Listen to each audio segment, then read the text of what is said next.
Baik, Assalamualaikum warahmatullahi wabarakatuh. Saya Indah Dwi Rahmayanti, mahasiswi semester 6, Program Studi Pendidikan Agama Islam di Kampus Sekolah Tinggi Ilmu Tarbiyah Hamzah Fansuri, Kota Subulu Salam. Nah, baik, pada mata kuliah pembiayaan pendidikan, di sini saya akan menjelaskan satu materi, yaitu mengenai pendekatan pembiayaan pendidikan. Yuk, kita simak penjelasannya. Baik, adapun latar belakang masalah dari materi kita hari ini, yaitu pendidikan memerlukan pembiayaan pendidikan yang memadai untuk menjamin kualitas, akses, dan pemerataan. Nah, dalam praktiknya, pembiayaan pendidikan menghadapi berbagai banyak tantangan, diantaranya seperti keterbatasan anggaran pemerintah, kesenjangan ekonomi masyarakat, kebutuhan peningkatan mutu pendidikan, dan lain-lain. Nah, oleh karena itu, penting untuk kita memahami berbagai pendekatan pembiayaan pendidikan untuk menemukan strategi yang tepat sesuai konteks suatu negara. Adapun rumusan masalah yang akan kita bahas hari ini ada 4, yaitu yang pertama, pengertian dan dasar teori pembiayaan pendidikan. Yang kedua, apa saja pendekatan utama dalam pembiayaan pendidikan.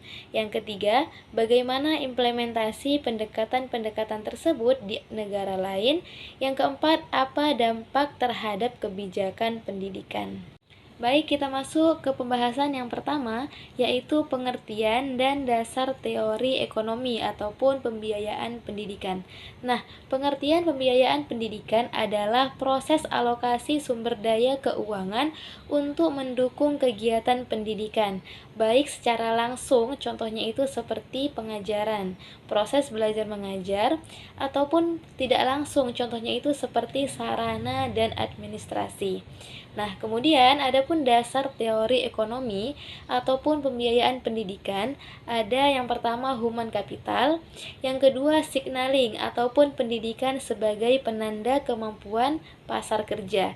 Nah, yang ketiga eksternalitas ataupun manfaat sosial di pendidikan.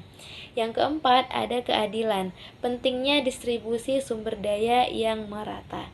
Nah, jadi itu tadi pengertian dan dasar teori pembiayaan pendidikan. Dan kita masuk ke materi yang kedua, yaitu pendekatan utama dalam pembiayaan pendidikan. Nah, kali ini saya akan menjelaskan 4 pendekatan utama dalam pembiayaan pendidikan. Yang pertama, pendekatan berbasis pemerintah ataupun dibiayai penuh oleh negara. Contohnya itu dana BOS, PIP, dan DAK pendidikan. Kemudian yang kedua itu pendekatan berbasis pasar. Contohnya biaya ditanggung individu atau orang tua. Contohnya itu sekolah swasta. Nah, yang ketiga, pendekatan campuran.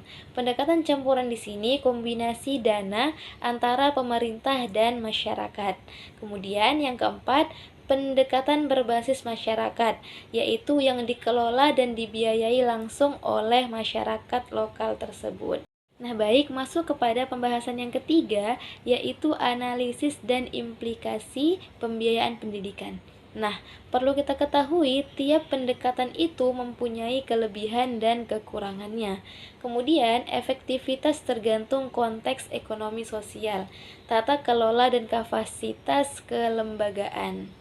Kemudian, implikasinya itu kebijakan perlu kontekstual dan kolaboratif.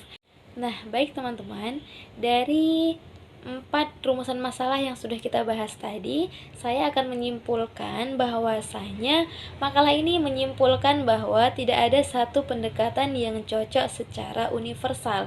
Keberhasilan pembiayaan pendidikan sangat tergantung pada konteks sosial, ekonomi, politik, dan budaya suatu negara.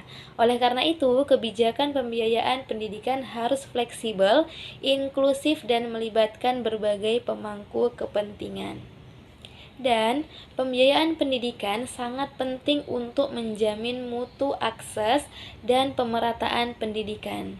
Nah, adapun terdapat 4 pendekatan utama dalam pembiayaan pendidikan, yaitu yang pertama pendekatan pemerintah, yang kedua pendekatan pasar, yang ketiga pendekatan campuran, dan yang keempat adalah pendekatan masyarakat.